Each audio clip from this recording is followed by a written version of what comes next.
कहानी की शुरुआत में बीटो नाम के एक डॉन को दिखाया जाता है जो बहुत पावरफुल है और इसीलिए सभी लोग उसे रिस्पेक्ट से गॉड फादर कहते हैं। आज गॉड फादर की बेटी कोनी की शादी है। इस मौके पर सभी शादी को एंजॉय कर रहे होते हैं। वैसे बीटो के 4 बच्चे हैं। सबसे बड़ा सनी, अगला बेटा फ्रेडो, तीसरा बेटा माइकल और सबसे छोटा कोरी। माइकल अपने डैड के बिजनेस में कोई खास दिलचस्पी नहीं रखता। वो हमेशा इन सबसे दूर रहता है अपने गर्लफ्रेंड के साथ। कोनी की शादी में सभी एंजॉय कर रहे होते हैं, पर अगले ही सीन में दिखाया जाता है कि एक आदमी उससे मदद मांगने आया है। वो आदमी कहता है कुछ लोगों ने उसकी बेटी को अब्यूज किया है और उसे बुरी तरह मारा है। उन लोगों को मारने के लिए मैं आपको मुंह मांगी कीमत दूंगा। असल में वो आदमी इससे पहले पुलिस के पास जा चुका था। वहां पर बात ना बनने पर वो गॉड फादर को पैसों का लालच देकर ये काम करवाना चाहता था, पर जैसे इसकी खबर गॉड फादर को पड़ती है वो काम करने से मना करते हुए कहता है, मैं तुम्हारा कूली नहीं हूँ, समझा। ये सुनते ही वो आदमी गॉड फादर से माफी मांगता है और गॉड फादर के आगे रहम की भीख मांगता है और कहता है मुझे आपकी दोस्ती चाहिए। ये सुनकर गॉड फादर मदद करने के लिए तैयार हो जाता है और कहता है कि मुझे इस काम के लिए पैसे नहीं चाहिए, पर जरूरत पड़ने पर तुम्हें मेरी मदद करनी पड़ेगी। ये कहकर गॉड फादर अब्यूज करने वाले को खत्म करने के लिए अपने आदमियों को भेजता है। गॉड फादर के कांटेक्ट में पॉलिटिशियंस, पुलिस, ये सब अच्छे कॉन्टेक्ट्स थे जो कि कोनी की शादी में आए हुए थे। या गॉड फादर के खास आदमियों को दिखाया जाता है। इनमें से एक नाम लूका ब्रासी और दूसरे का नाम टॉम है जो गॉड फादर का लॉयर और एडवाइजर है। कोनी की शादी में जॉनी नाम का एक बहुत बड़ा सिंगर गाना गाने आया था, लेकिन कुछ देर बाद उसकी मुलाकात गॉड फादर से होती है और वो उसके पास जाकर रोने लगता है और कहता है कि उसका करियर डाउन चल रहा है। कुछ समय पहले वो जैक नाम के एक डायरेक्टर से मूवी में चांस मांगने गया था, पर उसे रोल देने से उसने साफ मना कर दिया। गॉड फादर जॉनी को चाटा मारता है और मारते हुए कहता है बच्चों की तरह रोना बंद कर, पहले चल हट और 1 महीने के लिए कहीं घूमने चला जा, तू उस फिल्म में ही तू हीरो बनेगा। जॉन कहता है मूवी की शूटिंग 1 हफ्ते में चालू होने वाला है और 1 महीने बाद तुझे ये रोल मिल ही जाएगा। गॉड फादर कहता है कि सुन, अपने गॉड फादर पर भरोसा रख। तुम नहीं जानते लेकिन मैं उसका भी फादर हूँ। अब जाओ और अपनी फैमिली के साथ थोड़ा समय स्पेंड करो। इस फिल्म की शूटिंग तभी स्टार्ट होगी जब मैं कहूँगा। अब गॉड फादर अपने साथी टॉम को जैक के पास भेजता है। टॉम से मिलने के बाद जैक बोलता है कि मैं गॉड फादर की बड़ी रिस्पेक्ट करता हूँ, लेकिन उनके कहने पर मैं जॉनी को फिल्म में चांस नहीं दे सकता क्योंकि वो बहुत ही खराब किस्म का आदमी है। ऐसी ही बात करते करते जैक टॉम को अपने सबसे एक्सपेंसिव ब्रीड का हॉर्स दिखाता है और कहता है कि ये मेरे लिए बहुत ही स्पेशल है, इसमें मेरी जान बसती है। फिर दोनों डिनर करने जाते हैं। तब वो कहता है जॉनी ने मेरे एक नए एक्ट्रेस का लाइफ बर्बाद कर दिया है, ऐसे में उस आदमी को मैं कैसे अपने फिल्म में काम दे सकता हूँ। ये सुनने के बाद टॉम वहां से उठकर चला जाता है और कहता है मैं आपका जवाब गॉड फादर को बता दूंगा। अब जैक यहाँ से घबराते हुए जाता है और फिर वो सोने चला जाता है और फिर जब वो सुबह उठता है तो उसका पूरा शरीर खून से लथपथ था। घबराकर जैक जब बेडशीट को हटाता है तो अपनी पसंदीदा हॉर्स का कटा हुआ सिर वहां पर पाता है। जैक समझ जाता है कि ये गॉड फादर नहीं किया है। अब अगले ही सीन में सोलोजो नाम का एक आदमी को दिखाया जाता है जो ड्रग्स का डीलर है। वो गॉड फादर से ड्रग्स की डील करने आया हुआ होता है, लेकिन गॉड फादर डील के लिए मना कर देता है क्योंकि वो ड्रग्स के बिजनेस में इन्वॉल्व नहीं होना चाहता था ताकि सरकारी डिपार्टमेंट्स में उसके जो कॉन्ट्रैक्ट्स हैं वो ना टूटे। लेकिन गॉड फादर का बड़ा बेटा सनी इस बिजनेस में दिलचस्पी रखता है। फिर भी गॉड फादर सोलोजो को वहां से भेज देता है। उसके बाद वो सनी से कहता है कि जब मैं बात करूं तो बीच में कोई नहीं बकेगा और बाहर किसी को पता नहीं चलनी चाहिए कि तुम इस बिजनेस में इंटरेस्टेड हो। तभी एक बहुत बड़ा बुके आता है जो जॉनी ने गॉड फादर को भेजा है। असल में जैक ने डर के मारे जॉनी को फिल्म में रोल दे दिया था। यहाँ टाटा गिलिया नाम का एक और गैंगस्टर परिवार है जो गॉड फादर का राइवल गैंग है। अब क्योंकि गॉड फादर ने सोलोजो को मना कर दिया था तो वो जरूर टाटा गिलिया के पास जाएगा, इसलिए गॉड फादर लूका ब्रासी को कहता है कि तुम मुझसे लड़कर टाटा गिलिया गैंग को ज्वाइन कर लो और उनकी सारी प्लानिंग की खबर मुझे देते रहो। लूका ब्रासी बिना कोई सवाल करे तुरंत काम पे लग जाता है। फिर वो टाटा गिलिया गैंग से मिलता है। टाटा गिलिया गैंग वालों को ये बात पता चल चुका है कि लूका ब्रासी गॉड फादर से अलग हो चुका है और वे उसे टाटा गिलिया गैंग को ज्वाइन करने को कहता है। लेकिन टाटा गिलिया गैंग ये बात अच्छे से जानता था कि यह गॉड फादर का बिछाया हुआ जाल है, इसलिए वे लूका ब्रासी को मार देते हैं और फिर टॉम को भी उठा लेते हैं। अगले सीन में दिखाया जाता है कि गॉड फादर अपने ड्राइवर के साथ एक जगह से फ्रूट्स खरीद रहा था। तभी 2 आदमी गॉड फादर पर गोलियां बौछार करना शुरू कर देते हैं, जिसमें गॉड फादर को कई गोलियां लगती है। ड्राइवर गॉड फादर को बचाने के लिए गन उठाता है, पर वो लोग उसके गन पर शूट कर देते हैं। फिर वो कुछ नहीं कर पाता। उसके बाद वो दोनों आदमी वहां से भाग जाते हैं। गॉडफादर की हालत काफी खराब हो चुकी थी और सभी को लगता है कि वो बच नहीं पाएगा। न्यूज़पेपर पर ये खबर पढ़कर माइकल सनी को कॉल करता है। सनी कहता है कि डैड की हालत काफी खराब है, तुम जल्दी आ जाओ। इसके बाद पूरे शहर में खबर फैल जाती है कि गॉडफादर अब मर चुका है। फिर सोलोज़ो टॉम को बताता है कि गॉडफादर को हमने मार डाला, अब मैं उसके बेटे के साथ अपना बिजनेस करूंगा। अब सोलोज़ो टॉम से कहता है कि तुम उसे कन्विंस करने की कोशिश करो। फिर पता चलता है कि 5 गोलियां लगने के बाद भी गॉडफादर जिंदा है। फिर सभी को अंदाजा लगता है कि गॉडफादर किस तरह का आदमी है। सनी, माइकल, फ्रेंडो एक साथ बैठकर डिस्कस करते हैं कि आगे क्या करना चाहिए। अब टॉम उन्हें कन्विंस करने में लगा होता है कि गॉडफादर के मौजूद ना होने से हमारा गैंग बहुत ही वीक हो गया है, इसीलिए हमें सोलोज़ो के साथ बिजनेस कर लेना चाहिए। तभी एक आदमी दरवाजे से अंदर आता है तो वो बैठे लोग उससे कहते हैं कि तुम्हें तो हमने बाहर रहने को कहा था, तुम अंदर कैसे आ गए? तब वो बोलता है कि आपके लिए एक पार्सल आया है। अब ये लोग समझ जाते हैं कि ये वही है जो हमारी सारी प्लानिंग का इन्फॉर्मेशन टाटागिलिया गैंग को देता था। तब तीनों भाई अपने साथी से कहते हैं कि तुम इस जासूस को मार दो। फिर हम देखते हैं कि माइकल, जो गॉडफादर के बिजनेस से दूर रहा था, अब गॉडफादर के हालत को देख उनके साथ रहने को तैयार हो जाता है और अपने गर्लफ्रेंड से भी ब्रेकअप कर लेता है। फिर वो गॉडफादर से मिलने हॉस्पिटल जाता है तो वो देखता है उसके पिता के सिक्योरिटी के लिए एक भी आदमी वहां पर मौजूद नहीं था। वो तुरंत सनी को कॉल लगाता है और बोलता है कि पापा को खत्म करने के लिए कई लोग लगे हैं और यहाँ पर हमारा एक भी आदमी मौजूद नहीं है। सनी कहता है कि तुम वही रोको, मैं आता हूँ। फिर माइकल की बात वहाँ की नर्स से होती है। पूछने पर वो बताती है कि उनके आदमियों को पुलिस ने अरेस्ट कर लिया है और उन सभी को यहाँ से ले गई है। तभी माइकल को लगता है कि कुछ ना कुछ तो बुरा होने वाला है, इसलिए वो नर्स के साथ मिलकर गॉडफादर को दूसरे कमरे में ले जाता है। तभी गॉडफादर को देखने के लिए एक आदमी आता है। तभी माइकल उसे रोककर कहता है कि तुम और मैं गॉडफादर को प्रोटेक्ट करेंगे। अगर कोई आता है तो ऐसे बिहेव करना जैसे कि तुम्हारे पास गन है। हालांकि दोनों में से किसी के पास कोई गन नहीं थी, पर जैसा कि माइकल ने सोचा था, वहाँ एक गैंग गॉडफादर को मौत के घाट उतारने आता है। तभी माइकल और उसका साथी धीरे से कोट के अंदर हाथ डालते हैं, मानो गन निकाल रहे हैं ये दोनों। फिर ये देखकर गैंग मेंबर्स घबरा जाते हैं और चले जाते हैं। कुछ देर बाद पुलिस ऑफिसर मार्क आता है कि मैंने तुम्हारे गैंग के मेंबर को अरेस्ट कर लिया है और अगर तुम यहाँ से नहीं जाते तो मैं भी तुम्हें अरेस्ट कर लूंगा। दरअसल माइकल को पता था कि मार्क भी टाटागिलिया गैंग के साथ मिला हुआ है। टाटागिलिया गैंग इसे खबर करते थे कि हॉस्पिटल में अभी भी गॉडफादर के गार्ड्स मौजूद हैं, इसलिए वो तुरंत वहाँ से चला आया। फिर माइकल पूछता है कि इस काम के लिए उन लोगों ने तुम्हें कितना करोड़ दिया है। फिर मार्क गुस्से से माइकल को मारता है। इतने में माइकल के गैंग के लोग भी वहां पर आ पहुंचते हैं, जिसके बाद पुलिस कुछ नहीं कर पाती। सोलोज़ो चाहता था कि गॉडफादर मर जाए, जिससे गॉडफादर के सारे राइवल्स गैंग उसे सपोर्ट कर दें।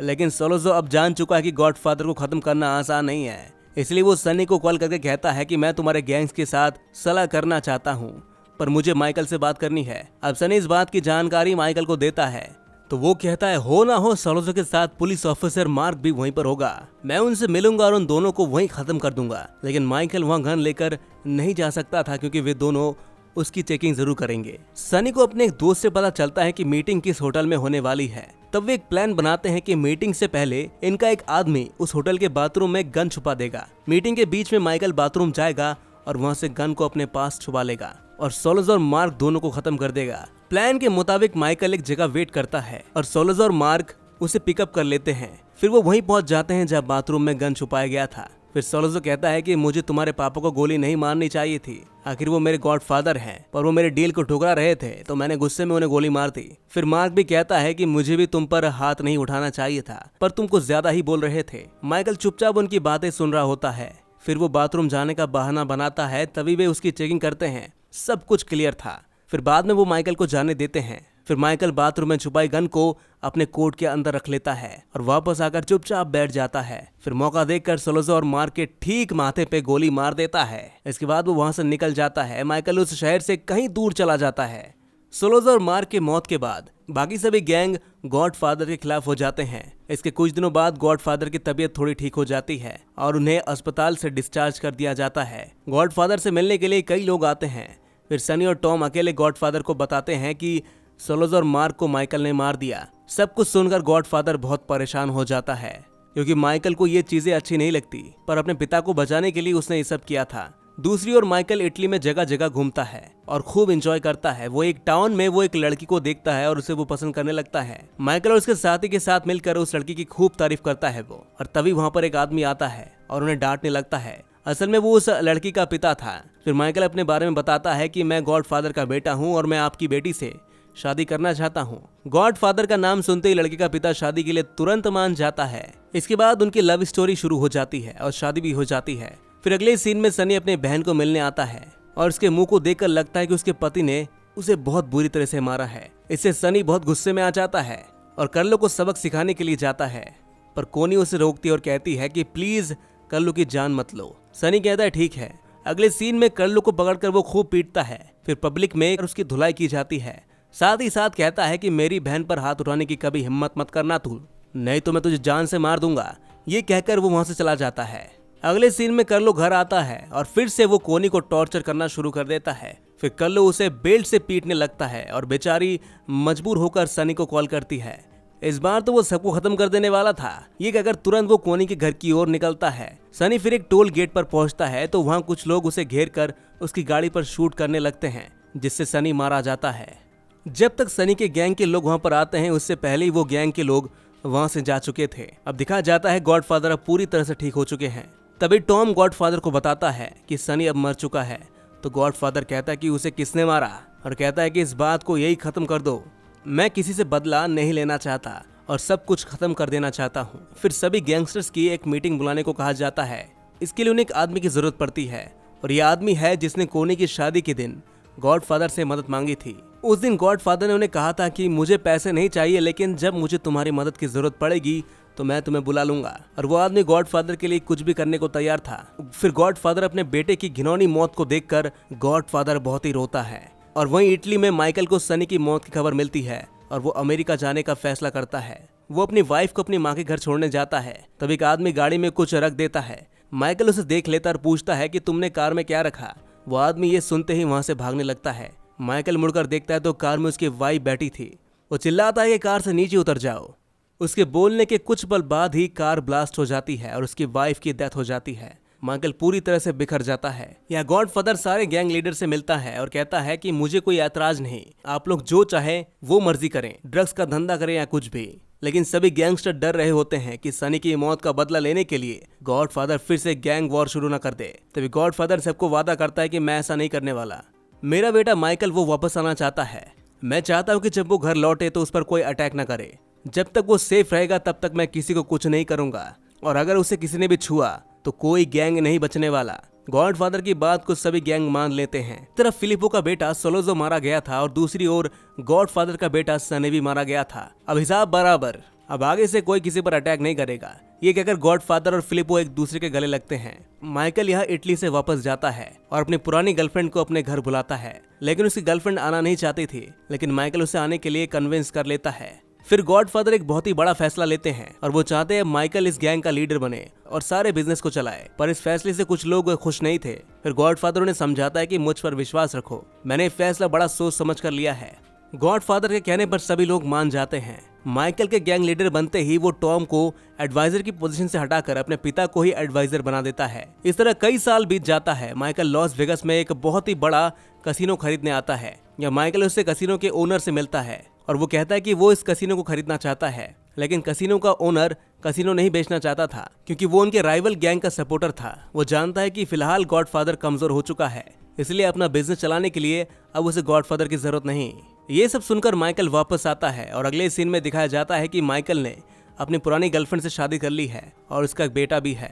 माइकल अपने पापा के पास बैठता है और कहता है कि आपने बहुत काम कर लिया है, अब आप आराम कीजिए। लेकिन अब गॉडफादर माइकल को सुझाव देता है और बताता है कि हमारे परिवार का एक बहुत ही भरोसेमंद आदमी तुम्हें गैंगस्टर मीटिंग में जाने को कहेगा, लेकिन वह जाना नहीं तुम। अगर उसकी बात सुनकर गए तो तुम मारे जाओगे। बेटा, मैं जानता हूँ कि तुम्हारी सोच, तुम्हारे जीने का तरीका बिल्कुल अलग है। मैं तुम्हें इन सब में घसीटना नहीं चाहता था, पर फिर भी मुझे तुमको इसमें लाना पड़ा। मुझे माफ कर दो बेटा। माइकल कहता है कोई बात नहीं पापा, आप परेशान मत होइए, हमने जो कुछ खोया है सब वापस मिल जाएगा हमें। कुछ साल बाद गॉडफादर अपने पोते के साथ गार्डन में खेल रहा था, तभी उसे दिल का दौरा पड़ता है और वो वहीं पर मर जाता है। ये उनके फ्यूनरल में सारे गैंग लीडर आते हैं और जैसा कि बीटा ने माइकल को बताया था, उसी तरह फैमिली का एक आदमी माइकल को बताता है कि बाकी गैंग लीडर एक मीटिंग अरेंज कर रहे हैं, तुम्हें भी आना होगा। माइकल जानता है कि ये लोग उसे मारना चाहते हैं।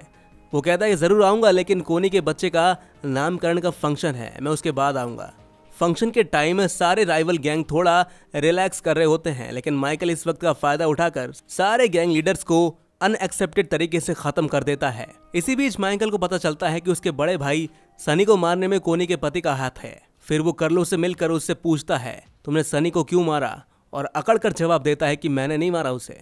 दरअसल कार्लो को दूसरे गैंग सपोर्ट कर रहे थे, इसलिए वो अकड़ रहा था। माइकल उसे बताता है कि तुम जिन लोगों के भरोसे इतना उछल रहे हो ना, मैंने उन सभी लोगों को खत्म कर दिया है।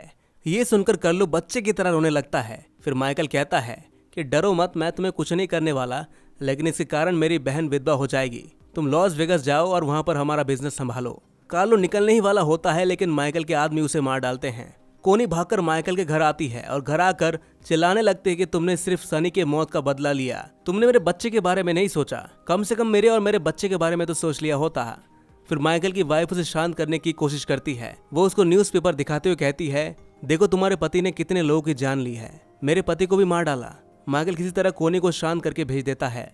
अब उसकी वाइफ पूछती है कि क्या ये सच है? फिर माइकल कहता है कि नहीं, मैंने किसी को नहीं मारा। ये सुनकर उसकी वाइफ शांत हो जाती है और वहां से चली जाती है। फिर माइकल की वाइफ माइकल को देखती है और उसके गैंग के लोग माइकल के हाथ चूम रहे होते हैं, बिल्कुल वैसे ही जैसे वो गॉडफादर यानी वीडो के हाथ चूमा करते थे।